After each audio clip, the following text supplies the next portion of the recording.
Alright, it's about cooking again today. Most fresh spices grow in tropical countries like Indonesia. Curry leaves is one of them. The locals in my city call it koropale. So I'm in Central Java. People also call it daun kari.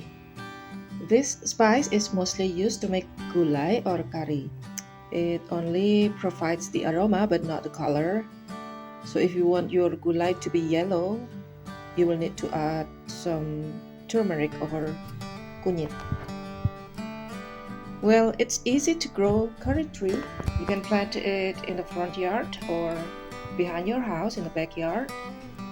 This tree doesn't need a lot of maintenance. You can plant it from seed or from cuttings. In fact, the tree I have here, I didn't plant it at all, so I just picked it because some birds dropped the seed here and it grew just on its own, and I saved it. The curry tree is tall and lanky when it grows from the ground. But if you just want to pick its leaves, you can just plant it in a small pot like this, and it still produces leaves, even flowers, and later it will grow into small black berry-like fruits.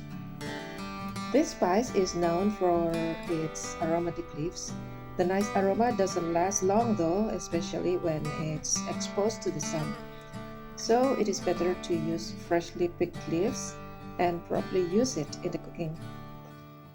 Well, that's all. So if you plan to cook gulai this coming Idul Adha, this curry leaf is a must-have spice.